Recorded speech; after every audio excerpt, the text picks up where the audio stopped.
pessoal, esse é o programa Painel da Cidadania, programa que tem como objetivo contribuir para a formação da cultura cidadã. Essa semana a gente vai receber o deputado Leandro Graz. Leandro, seja muito bem-vindo aqui no nosso programa, é sempre bom tê-lo aqui conosco.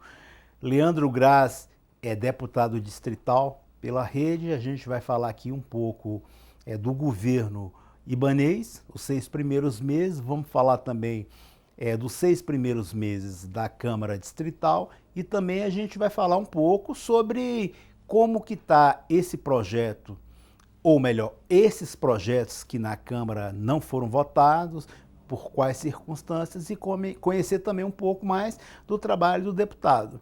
Deputado, as palavras são suas, você pode fazer sua exposição inicial e diante disso eu já lhe pergunto, como está sendo os 6 primeiros meses, como foi os 6 primeiros meses da Câmara Legislativa e do Governo Executivo? O que a gente pode peneirar aí para dar um destaque maior aqui no programa? Muito bem, obrigado, Rossi, pela oportunidade. Queria aqui saudar todos os ouvintes, espectadores, telespectadores da TV Comunitária, do nosso programa aqui, Painel Cidadania, que é um programa muito bacana, você sempre entrevistando aí os atores da cidade.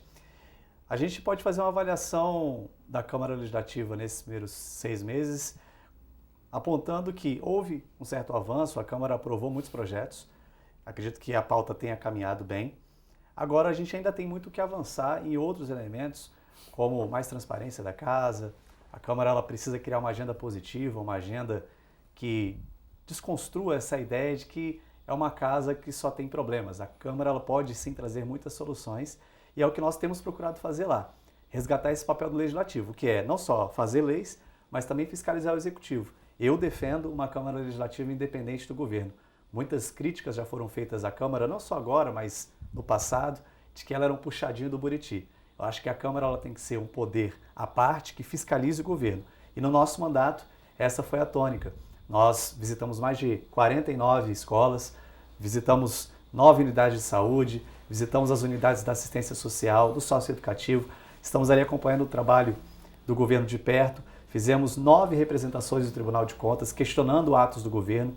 O nosso mandato também conseguiu aprovar 2 projetos já sancionados, importantes, projetos que eu considero de relevância para a sociedade, um que é o carro exclusivo do BRT Sul e o outro é a substituição das sacolas plásticas por matérias-primas que sejam menos danosas ao meio ambiente. Há muito tempo, A gente está bem atrasado aqui em relação muito a diversos estados, como o Paraná, o próprio Rio de Janeiro mesmo. Exatamente. Aprovamos também um projeto agora no final do semestre que prevê uma regulamentação um pouco mais clara sobre a preservação do cerrado.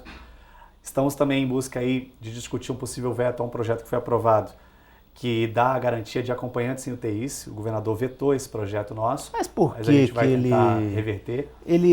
O que ele falou assim que não poderia aprovar? Ele chegou a comunicar ou simplesmente deu uma canetada? A Procuradoria do Governo disse que essa... ia causar mais despesa? Não, que essa regulamentação deveria ser feita pelo governo e não pela Câmara.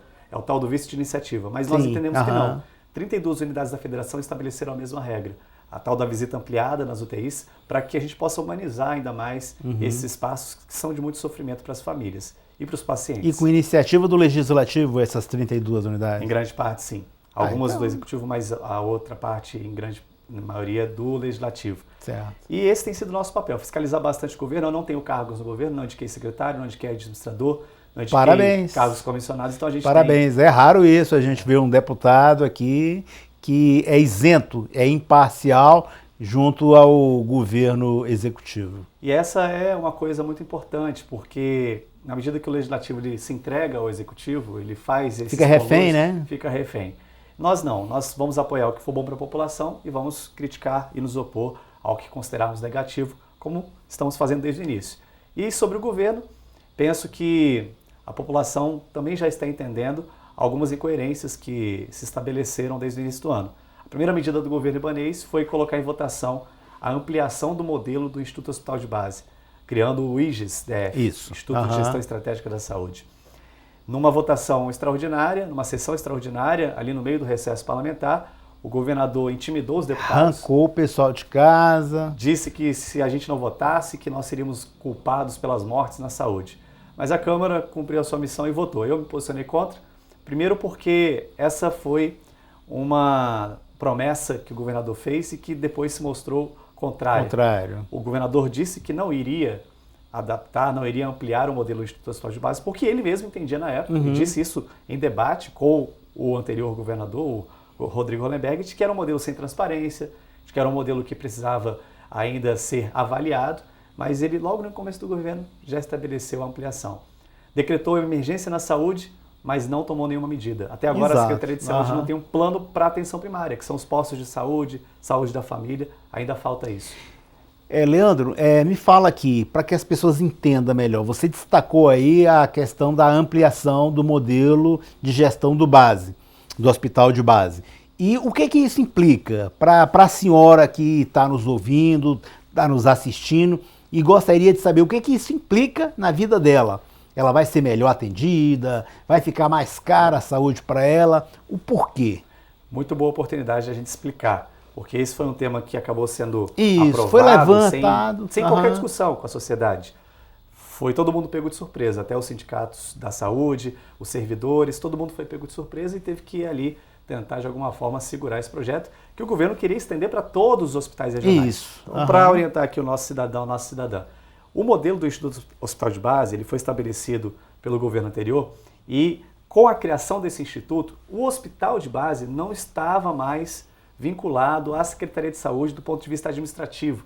Ele era um instituto à parte, então ele teria autonomia para contratar pessoas, comprar sem concurso público, para comprar, para renovar contratos e com total interesse próprio, sem nenhuma vinculação às leis que se estabelecem, que a gente tem em relação a contratos, a contratações, a Lei 8.666, a Lei 8.112. Então, por exemplo, no IHB, no Instituto Hospital de Base, boa parte dos médicos, enfermeiros, servidores administrativos também, foi contratada a partir de um processo feito na internet, no site.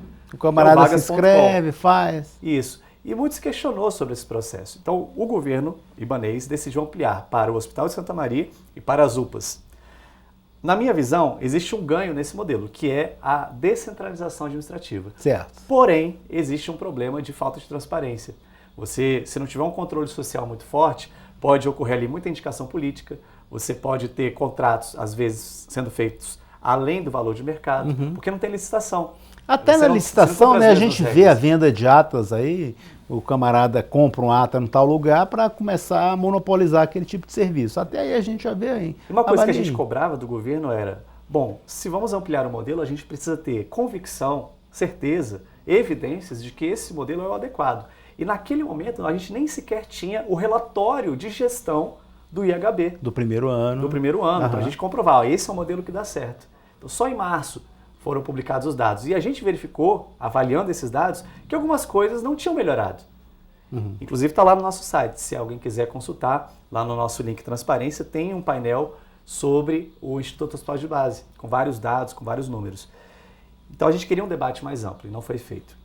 Bom, seguindo adiante em relação ao governo, o governador também, na campanha, se comprometeu a não privatizar nenhuma empresa pública. E o que a gente está assistindo é um avanço nas privatizações da SEB, da CAESB e também do próprio metrô de Brasília. Assim, também, o governador fez em relação a outros tantos temas. Disse que não iria indicar nenhuma pessoa investigada, não ia nomear nenhum secretário ou subsecretário investigado pela Justiça. E o GDF hoje está cheio de pessoas investigadas ocupando cargos administrativos. E entre outras coisas... Uma outra coisa que chamou bastante atenção foi a questão do nepotismo. Exatamente. O governo fazer um projeto para que pudesse ser contratado parentes. Isso aí não é uma forma assim de você deixar o Estado mais, vamos dizer assim, aparelhado pela família. O camarada é tio de um, começa a indicar os sobrinhos, os primos, os irmãos, a esposa. É uma forma de manter o status quo de 100, 200 anos atrás. É muito ruim, porque nós amadurecemos no Brasil em relação ao nepotismo. Então, a gente não pode dar nenhum passo atrás. A sociedade quer ver pessoas ocupando cargos públicos que tenham qualificação, sejam profissionais. Então não vou indicar alguém lá na saúde só porque é meu amigo, é do partido que me apoia. Eu tenho que indicar um gestor, uma pessoa qualificada, que tenha preparo. E não é o que a gente tem visto. A relação do governo com a Câmara, inclusive, não mudou muito em relação ao que foi no passado. Continua o tomar lá da cá. Continua essa cessão de cargos, às vezes para se ter apoio político. Eu digo sempre, composição política é uma coisa, fisiologismo e clientelismo são outras. Exato. Então é preciso que a gente estabeleça essa relação independente. Outros dados também me chamam muita atenção, Rócio. O governo já gastou quase 7 milhões de reais de janeiro até aqui com diárias e passagens de servidores, secretários, subsecretários para participar de eventos, entre outras coisas. Acredito que esse número é exorbitante. Com 7 milhões a gente constrói uma creche. Com 7 milhões a gente consegue melhorar vários serviços públicos. Então também fica aqui o nosso questionamento a respeito desses dados. Será que Brasília não tem qualificação suficiente para que os secretários daqui fiquem aqui mesmo? Sem necessidade de passagem aérea, diárias? Ainda mais no começo de governo, em que você precisa arrumar casa, você precisa detalhar seus planejamentos, você tem que deixar muito claro para a população o que é prioridade. Então o papel do gestor nesse momento é muito importante para trabalhar mesmo, botar a mão na massa. Até agora a gente não viu, em grande parte das secretarias, um planejamento estratégico. Poucas secretarias apresentaram um plano. A educação apresentou um plano, algumas prioridades, mas em outras a gente não vê isso. Na Secretaria de Desenvolvimento A educação Social, a gente vê que tem se destacado bastante. Eu acho que das áreas do governo Parente. é aquela que a gente percebeu um avanço, apesar de algumas críticas que fazemos, por exemplo, a militarização. Entendo que parte da sociedade concorde com este modelo, mas nós entendemos que ele é ilegal porque não passou, não foi um projeto de lei, foi uma portaria. Mas a educação, ela pelo menos apresentou um plano, né? O secretário foi lá, anunciou suas prioridades. Não, exatamente. O Rafael, ele se destaca entre os outros secretários que, ao meu ver, ao ver da população, eles não têm uma capacidade nem técnica e nem política para estarem ocupando certos cargos ali, como a gente já anunciou no próprio primeiro escalão. Primeiro escalão, tanto das empresas públicas quanto nas secretarias. E nós não temos nenhum problema em reconhecer os pontos positivos também. Eu acho que a educação teve avanços, nós tivemos também uma melhoria significativa na segurança pública em alguns pontos, o tratamento que a Polícia Militar vem dando às nossas manifestações aqui na Esplanada, aos grandes eventos, tem sido muito interessante, sempre com diálogo, sempre preservando a paz social. Agora, de fato, o governo ainda tem muitas coisas para corrigir. Há secretarias que não têm projetos. Posso citar aqui a Secretaria de Desenvolvimento Social, a assistência está largada na cidade, as políticas de assistência estão completamente abandonadas. A gente pode falar aqui também da própria Secretaria de Saúde, continua sendo o grande problema da cidade, é a saúde pública. O governo não consegue avançar, faz muita publicidade na televisão, mas a gente não viu os avanços. Eu estive no Hospital da Ceilândia, fiz uma visita, inclusive sugeri uma auditoria ao Tribunal de Contas, porque aquilo parece um campo de guerra. As pessoas estão morrendo nos corredores, há poucos médicos. No dia que nós estivemos lá, tinha uma clínica geral para cuidar de toda a emergência. E não pode continuar assim, a população está sofrendo, ela está morrendo e ela paga seus impostos. E aí o último ponto, Rócio, em relação a essa avaliação primária que a gente está fazendo aqui do governo, é sobre as emendas parlamentares. O que são as emendas parlamentares? No conjunto do orçamento público, uma parte, 2% da receita do governo, quem diz onde tem que ser aplicado é a Câmara, através dos parlamentares. Então nós que chegamos este ano, 11 milhões para destinação de emendas parlamentares. O que significa isso? Está sendo executada? Aqui é o ponto que eu queria realmente dizer que é extremamente problemático. A emenda não é dinheiro do deputado, a gente tem que entender isso. Sem dúvida. A emenda é dinheiro da população que o deputado diz, quero que seja investido aqui porque eu sei que aqui é uma prioridade. Porque nós é que estamos ali conversando com a população. Sem a gente dúvida. Que escuta o povo. A gente e você, eu tenho visto que tem andado bastante. A gente está toda semana na rua, conhecendo, visitando pessoas. E, por exemplo, desses 11 milhões que nós destinamos, 5,7 aproximadamente estão indo só para as escolas públicas. Para reformar o telhado, para pintar a escola, para a gente poder melhorar o ambiente de aprendizagem. Agora, vejam, pasmem, do total de 438 milhões de emendas parlamentares, apenas 21 milhões foram empenhados e 13 milhões liquidados. Uau. Ou seja, o dinheiro de fato foi ali para onde deveria ir. Isso é muito pouco. Isso aí não dá nem aí 3,5% de emendas aproximadamente. Então aqui fica o nosso recado, o nosso pedido ao governador. Inclusive a gente tem votado os projetos do governo sempre que chegam lá, votamos a ampliação das delegacias 24 horas, votamos o cartão material escolar, votei a favor porque eu acho que são projetos bons para a sociedade. Agora, o governo tem que executar as emendas parlamentares, porque são recursos que vêm de uma demanda da sociedade que a gente conhece e a gente está destinando com prioridade. Maravilha. A gente vai para um rápido intervalo e volta nesse minuto.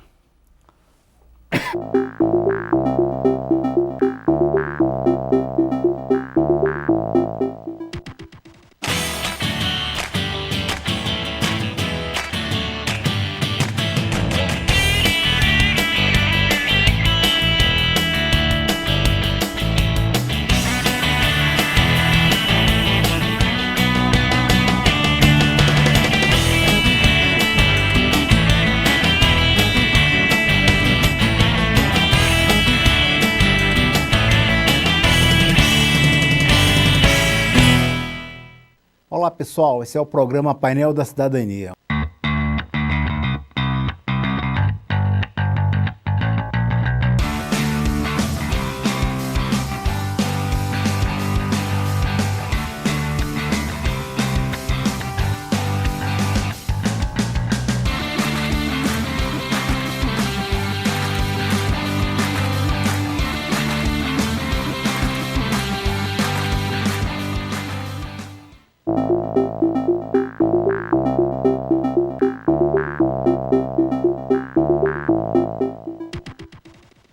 Pessoal, estamos de volta aqui no programa Painel da Cidadania, recebendo o deputado distrital Leandro Graça. Lembrando que você pode participar do nosso programa, sugerindo temas, sugerindo entrevistados através do website paineldacidadania.com.br ou através de mensagem de WhatsApp 61 99 811 4665. Você pode rever esse e outros programas nas nossas redes sociais e no website. Todos são Painel da Cidadania. Leandro, a gente fez uma avaliação aí de projetos tanto da Câmara Legislativa como do Governo do Distrito Federal. Eu queria que você destacasse algum que você visse assim como um projeto que deveria ser realmente aprovado e um outro que você acha que foi exagero, que não deveria ser aprovado, foi perda de tempo. A Câmara aprova muitos projetos, a gente tenta estudar todos, ou a maioria daquilo que é possível. Eu queria destacar um projeto nosso, que é exatamente à vontade, esse exatamente. projeto. Porque assim, Rócio, eu entendo que a gente já tem muita lei. Então, se formos propor novas leis, que sejam leis que realmente mudem o rumo da sociedade. Exatamente. E corte umas até, exato, né? Se for o caso, que a gente atualize, até pensa em revogar. A gente isso, está até com propostas de atualiza. revogação de algumas leis que foram aprovadas há mais de 15, 20 anos e até hoje não tiveram a chamada eficácia, que é a lei valer de verdade. Exatamente. Mas nós aprovamos essa lei do BRT Sul e ela teve uma implementação. Fala pra gente como é que é acelerada. esse projeto aí do BRT Sul. Muito bem. Eu, desde antes do mandato, venho acompanhando muito o transporte público em Brasília. Fui usuário do transporte e a gente tem visitado espaços importantes, como a rodoviária, alguns terminais. Logo em janeiro, a gente fez mais uma fiscalização no BRT Sul, tanto em Santa Maria quanto no Gama. E a reclamação lá era generalizada em relação a vários temas, assim, fila que não funcionava, a quantidade de carros e, principalmente, o assédio sexual às mulheres. Então foi quase que unânime esta reclamação. Muitas mulheres disseram que tinham dificuldade ali na fila. Realmente um desconforto, né? Desconforto, os ônibus sempre lotados. E foi a partir dessa verificação que nós propomos um projeto que estabelece o carro exclusivo para mulheres em horários de pico no BRT. E aprovamos na Câmara, em seguida foi para a regulamentação e em poucas semanas já foi implementado pela Secretaria de Mobilidade Urbana. Estivemos lá em outras oportunidades, fizemos uma pesquisa em parceria com a empresa Júnior de Gestão Pública da UNB, que é a Publicai, e tivemos um retorno muito positivo. Uma aprovação quase de 90%. Está sendo respeitado? A gente tem verificado, está sendo respeitado, ainda há problemas, não, ainda há desrespeito. Sempre e aparece. Aí fica também a responsabilidade para o cidadão. A lei, para ela valer, é preciso que as pessoas também entendam a importância dela e cumpram. Então fica aqui também a nossa sugestão para que Por exemplo, se uma pessoa entra, uma mulher entra nesse vagão destinado só para mulheres. Vagão não, desculpe, esse ônibus, esse carro. Aí ela vê que entrou um camarada e esse camarada tá com gracinha.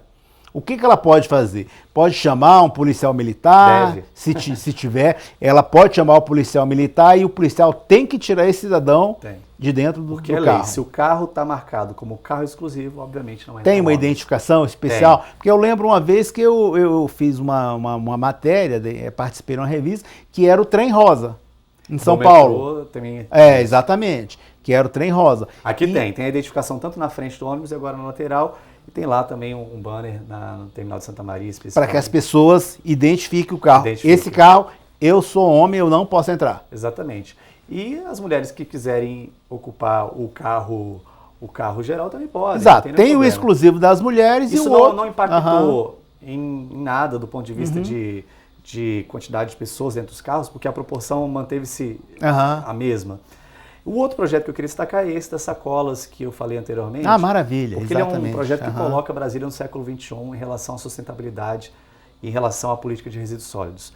O que a gente fez não é acabar de vez com as sacolas, mas alterar a matéria-prima.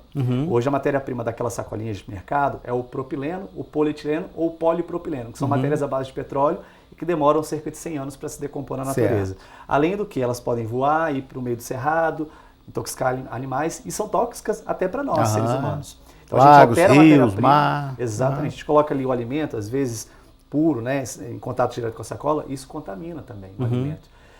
A gente fez esse projeto, aprovamos na Câmara, estamos aí aguardando amanhã a data limite para a sanção. Já tivemos o apoio do Sindicato dos Supermercados, estão conosco nessa empreitada, entenderam que é necessário. E a gente vai alterar a matéria-prima para a matéria-prima que é mais facilmente compostável, como celulose, matéria-prima de amido, entre outras. Sem dúvida, né? Demos aí 1 ano para a lei ser implementada, então há condições do setor produtivo ser organizado, a gente ter todo o arranjo para o cumprimento da lei. No projeto tem alguma uma diferenciação de uma sacolinha para outra? Tem. Esse azul... Não, a gente não estabeleceu porque aí a gente poderia entrar naquilo que o Executivo vai ter que fazer, que é a regulamentação da lei. Perfeito. E aí vai caber a Secretaria de Meio Ambiente. Porque exatamente, porque todo mundo pega sacola do supermercado e usa para colocar lixo, usa para fazer aquilo. Seria legal ter uma identificação e a gente já está em construção também nesse sentido. Mas eu acho que é um projeto importante porque atualiza a cidade. Sem dúvida. A gente vai em qualquer lugar do mundo hoje, principalmente nos países que a gente admira. Nossa, aqui é um país desenvolvido, aqui é uma cidade bacana, evoluída. E lá se cobra, inclusive, pelas sacolinhas. São sacolas biodegradáveis. Então, acho que Brasília estava já na hora de entrar nessa linha também, entre outros assuntos que a gente quer tocar nessa pauta ambiental, para que Brasília seja, de fato, uma cidade sustentável. Copo descartável no serviço público, canudinho, essas coisas. Já existe um projeto aprovado na última legislatura que também faz o mesmo processo de alteração da matéria-prima para copos e canudos. E ele vai ter aí 1 ano e meio para ser... Teve 1 ano e meio para ser implementado, vai culminar junto com esse nosso das sacolas. Em junho de 2020, nós queremos inclusive celebrar isso. Brasília estará aí bem livre já dos plásticos que são altamente tóxicos. E eu quero que vocês venham aqui fazer um programa específico disso daí. Agora me tira uma dúvida, com relação a preços da sacolinha normal que a gente usa hoje para essa sacolinha biodegradável de qual você fez o projeto. Hoje a sacola biodegradável ela é mais cara sim. Por quê? Porque você tem um mercado reduzido. Então, na medida que você tem um mercado consumidor mais amplo, a tendência é esse preço baixar. Inclusive baixar menos, né? Exatamente. Porque é produto natural e o outro depende do petróleo. Exatamente. E o objetivo mesmo é nós mudarmos a cultura. A lei ela também tem esse poder de mudar um pouco a cultura, da gente poder usar menos, mesmo que sejam sacolas biodegradáveis, da gente poder usar sacolas renováveis, diminuir essa quantidade que é jogada no meio ambiente. Se a gente visitar o aterro, qualquer usina de separação de resíduos, a gente vai ver a quantidade imensa de material plástico que é jogada na natureza. E a gente quer reduzir isso porque é importante para a gente agora e para os próximos que virão, né? Isso pode ser feito também para vasilhame de refrigerante. Com certeza. Porque a cerveja hoje já usa já estão até retomando a ideia das garrafas de vidro. Né? Exatamente. A própria Coca-Cola, entre outros, aí estão começando a adotar porque estão percebendo que a sociedade amadureceu, que a gente evoluiu nesse sentido. Nós temos a consciência de que é preciso reduzir os danos. Maravilha, parabéns pelo projeto. Outra coisa, Leandro, e com relação ao governo ibanês? O que você acha que foi bem positivo para a sociedade, uma ação dele, um projeto dele e algo que foi bem oneroso para a sociedade? Você já destacou aí em relação à mudança de gestão, do modelo de gestão dos hospitais públicos, que isso daí ficou assim, vamos dizer, ruim para a sociedade, porque ela não vê ali que o Estado pode perder na contratação, na compra e outras coisas mais. Eu destaco 2 projetos que eu considero positivos. Um é a abertura das delegacias no período de 24 horas, a Câmara aprovou, e o outro é o projeto do cartão material escolar, que era um benefício dado anteriormente às famílias pobres do DF, que são cadastradas também em outros programas sociais, para que tenham condições de comprar o material dos seus filhos. Esses são 2 projetos que eu acho que o governo acertou. Agora, o governo errou em várias ações, como por exemplo, ter aumentado aí a quantidade de secretarias sem muita justificativa. Inclusive, essa mudança administrativa, todos os dias ela acontece. A gente não consegue nem mais acompanhar direito, porque todo dia cria-se um cargo, altera-se uma estrutura e a sociedade ela não sabe muito por quê. Por que criou aquele cargo? É necessário ou é só para atender alguém? Outra coisa que eu entendo que o governo tenha falhado, né, de uma forma também considero grave, foi nessa mudança, nessa ampliação do IHB para o IGES que eu citei. O governo também tem enviado projetos para a Câmara que a gente entende serem estranhos assim, e precisam de um debate amplo, e passaram, como foi a extinção da GFIS e a criação do DF Legal, que é uma secretaria. A questão não está em si, em ser uma secretaria ou uma autarquia, mas a fiscalização funcionar. E o governo não mostrou como vai fazer para a fiscalização funcionar. Mesma coisa do DF-Trans, extinguir o DF-Trans, levar o DF-Trans para uma subsecretaria. Ora, como que vai ficar também o processo de fiscalização do transporte? Não está claro. Então, mais do que medidas tempestivas, como às vezes até exonerar um diretor de hospital, como o governador fez em algumas ocasiões, a gente tem que ter a proposta. Não basta só mudar a pessoa, mudar o formato da administração, tem que mudar o propósito e a forma de fazer. Então, acho que o governo errou nesses aspectos e errou também em tentar reduzir alguns tributos que a gente vê que só vão aumentar a desigualdade, como o imposto sobre herança, o ITCD, e está tendo também algumas renúncias fiscais que vão comprometer o caixa do governo muito em breve. A gente acredita que vai ser bem ruim, porque são impostos que você renuncia, mas que eles não retornam para a economia, né? São impostos que vão só para os mais ricos. É verdade. Leandro, a gente está aqui no programa, já está no final. Eu queria agradecer a sua presença e quero convidar você a participar mais vezes. Agradecer a você de casa por ter nos assistido. O nosso bate-papo aqui foi com o Leandro Grass, deputado distrital pela Rede. Leandro, agora eu queria que você fizesse suas considerações finais, já agradecendo sua presença aqui. Em 1 minuto, faça aí, se vire no 60. Agradecer a oportunidade mais uma vez de estar aqui conversando com você, parabenizar pelo programa, que é muito importante. Acho que a sociedade ela precisa ser melhor informada mesmo sobre o que está acontecendo na Câmara. Tem que ter debate. A gente, por morar em Brasília, olha muito para o governo federal, para a presidência da República, para o Congresso. A gente tem que olhar para Brasília. O que o governo libanês está fazendo? O que a Câmara Legislativa está fazendo? O que seu deputado está fazendo? Então acompanhe, a gente tem aí as redes sociais, o Instagram, o Facebook, o Twitter. Veja lá o que cada um está propondo, como cada um está se posicionando, o que está dizendo. A gente precisa da sociedade. A democracia e a representação serão tão mais fortes quanto maior for o envolvimento das pessoas. A gente sabe que o cidadão trabalha muito, tem suas contas a pagar, mas acompanhar o poder público é fundamental, exercer o controle social. Então acompanhe o nosso mandato também, fiscalizem as nossas ações e contribuam, sugiram, porque a gente está lá para servir a população, não para servir a nós mesmos ou aos interesses de outros. A gente está para atender o cidadão, atender os seus direitos e garantir que as políticas públicas funcionem plenamente e as pessoas possam viver cada dia melhor. Maravilha, Leandro, agradeço a sua presença e principalmente a você de casa. Lembrando que você pode rever esse e outros programas através do website Painel da Cidadania ou em nossas redes sociais. Painel da Cidadania, são todas. Um forte abraço em cada um de vocês e até o próximo programa.